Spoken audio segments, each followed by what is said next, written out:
Bonsoir et bienvenue au Café Grand Prix, votre rendez-vous quotidien au milieu de la place gourmande sur la place Clémenceau, qui est un des cœurs du Grand Prix de Pau. Chaque soir un invité et ce soir nous recevons Mathieu Bigot. Mathieu Bigot, vous êtes le patron de l'Estanquet. L'Estanquet, ouais, c'est ça, exactement. Comment on prend le pari de venir s'installer au sein de la place gourmande? On entend beaucoup parler du Grand Prix, de la place gourmande entre autres, et puis on se dit que ça peut nous sortir un peu notre quotidien et que ça peut être sympa de faire ça pendant 10 jours, de se retrouver voilà, sur la place Clémenceau qui est un des cœurs de lieu de vie de Pau.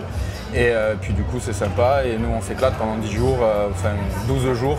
Pour servir les gens, on voit plus de monde.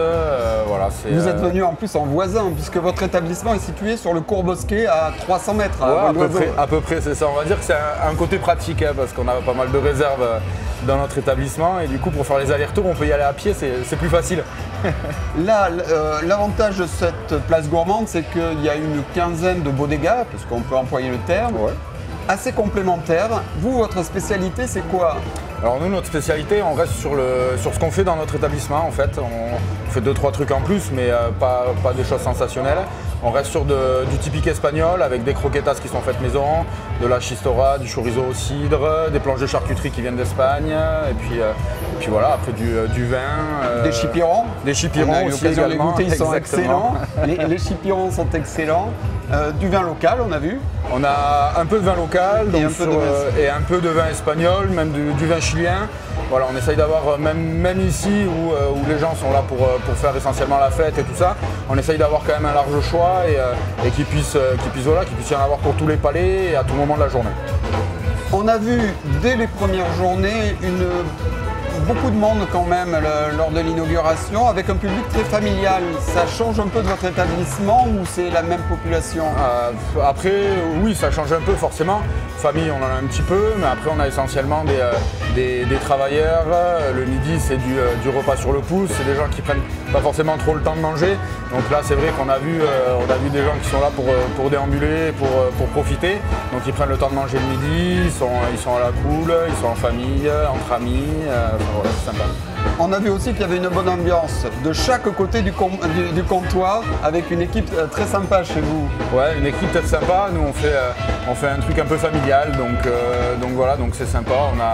On a du monde qui vient, donc c'est des copains aussi qui viennent. On est là pour passer un bon moment, que tout le monde passe un bon moment, et puis voilà, donc on arrive à joindre un peu l'utile à l'agréable. Pour vous, le Grand Prix de Pau, qu'est-ce que ça représente? Vous êtes d'Oloron, je crois, donc forcément, à la base, on entend parler du Grand Prix de Pau. On entend parler du Grand Prix de Pau. Après, on ne sait jamais trop ce que c'est tant qu'on n'y est pas venu dessus, enfin que ce soit, je pense, dans les paddocks ou même à l'extérieur avec les animations. Moi, je pense que c'est une des animations principales de l'année sur Pau, qui draine énormément de monde pour tous les commerces aux alentours.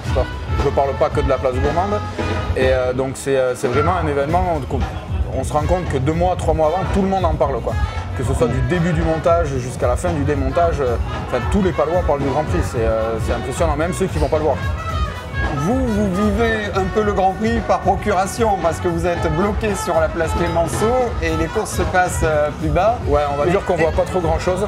Vous voyez pas grand chose, mais après on refait le match autour du comptoir chez vous peut-être. Ouais, après on en voit des équipes, des écuries qui passent un peu après les courses et tout ça. Et eux en reparlent, disent un peu comment s'est passée la course, des choses comme ça. Bon, on participe pas trop parce que forcément on n'a pas vu la course. Mais après, voilà, c'est des discussions qu'on entend autour des manches debout et des choses comme ça. Ouais. L'ambiance Grand Prix est aussi donc sur cette place Clémenceau, cette place gourmande. Ouais, et même plus cette année encore, je trouve, avec plus de monde qui vient, lors de l'inauguration avec les pilotes de GT4, des trucs comme ça. C'est des choses qu'on n'avait pas l'habitude de voir les autres années, donc je trouve ça sympa. Je trouve sympa de nous intégrer entièrement à l'organisation du Grand Prix avec la même communication, avec tout ça.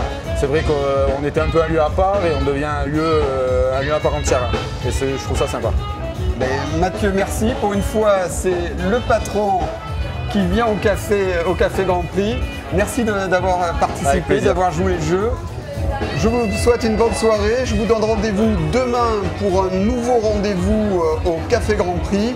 Pour savoir toutes les infos sur le Grand Prix de Pau, rendez-vous sur le site de la République des Pyrénées. Bon Grand Prix et bonne soirée.